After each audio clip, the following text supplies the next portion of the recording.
in the early stages of dementia, the person himself or herself is quite confused because of things they had been doing competently earlier. They feel they have lost those abilities, and that's why they are confused. So usually the first signs are the person starts forgetting simple things. Like there is somebody's phone call. The families can go to a neurologist who will ask for an MRI, could do a CT scan, and it will show atrophy of the brain, which is suggestive of dementia. So that's how you would probably diagnose it.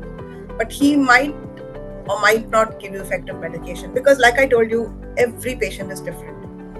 Every patient is different. You need to handle it with what works for you. You could try it, but if you think that he or she is sleeping too much because of that medication, then again that sleep will not make them eat. They will not be able to. You can't keep them very clean. They'll be drowsy all the time. They'll sleep excessively. So excessive sleep is also one of the early signs of dementia. Okay, I forgot to mention it. So they will sleep much longer than usual.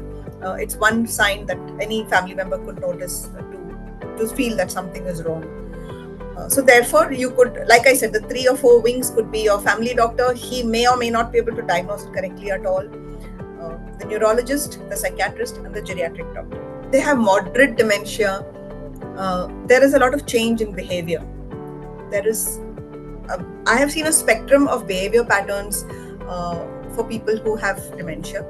It ranges from confusion and quietness to aggression and utter confusion, followed by again complete withdrawal from the world and that person not being even there, or you can't say that the person is there. So in a stage when that irritation starts, that is the stage probably when children realize that, hey, something is very wrong. Why is this person getting so aggressive when you ask her such simple stuff? So invariably you will notice that the aggression and anger is there when a question is asked, a question is posed to them. For instance, you might ask them, do you want to drink water? Do you want to have your lunch? Now this person who's confused in the head doesn't want to be asked any more questions because they don't have an answer. They're confused about every little thing going on in their lives. In their minds, the current situation they cannot grasp. They probably have good memory of what happened 50 years ago. But their current day-to-day situations, they cannot grasp, they cannot understand what is happening. So therefore, asking them any question gets them into an aggressive mood, and the only way to keep the peace with them is by telling them, here mama, drink your water. Here papa, have your lunch. Mama, let's go to the bathroom. So give them statements, don't give them options. They don't want options, they are not equipped to choose any option. You need to do it for them and keep them primary 3 objectives: keep them safe, keep them clean, keep them well nourished. 3 primary objectives you will have to meet. There's a lot you can do over and above that in case if they are receptive or you think that they will be able to understand, which is in the milder forms of dementia, which we can do a lot at home and which Happy to Age, I know, is doing a wonderful job about. And y'all at that stage need not really come to a place like Sarva, but Happy to Age Association will do wonders for them at that time. So what can be done primarily, and to even start with how you can even prevent it, is by making your parents do the activities they always did. For example, if your mother cooks at home, please do not tell her, why are you cooking? I don't want to eat. My children don't want to eat your food. Just don't cook so much, okay? Why don't you just sit and watch TV? You are the problem. There's the problem starting. You need to let her do all the activities she has been doing for so many years, because that keeps her ticking. Suppose she is in the habit of sweeping the floor in the morning. Our mothers did their own jobs. They didn't have servants. Sweep the floor. Or they wash their own clothes. Do not say, I have a machine now to do that.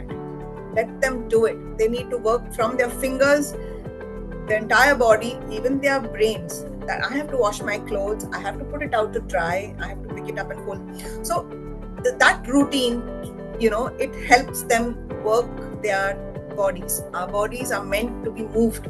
So when you stop that, it's the first trigger for the onset of dementia, especially for people who are over 50. I will say now, I won't even say 60. So we have all become more sedentary. We have all become sitting down much more. So let them do that. Give them responsibilities. Make your father go to the bank. Ask about your bank balances, fixed deposits. Give them some responsibility even at home.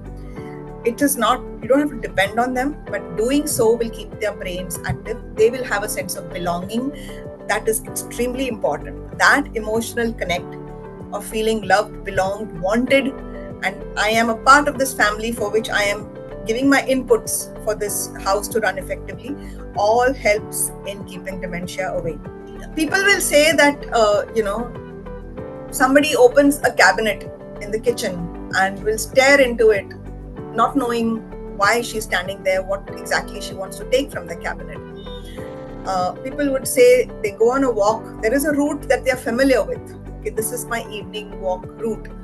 But they would forget what that route is and stand rooted at that spot for an hour because they're confused. So trust me, that is not memory loss in their head. In their head, it's confusion. They know they have come to open the cabinet to take a particular item. They know they have to go on a walk, but they are utterly confused about what I should do next. Okay, and this confusion increases not with just what these things are about, but over a period of time. How do you hold a pen? How do you hold the newspaper? Are you supposed to eat this way? They forget everything. In one of the worst cases I have seen a man who almost put his shaving razor on his tongue. Okay, it was by sheer chance that the wife noticed it and put it away.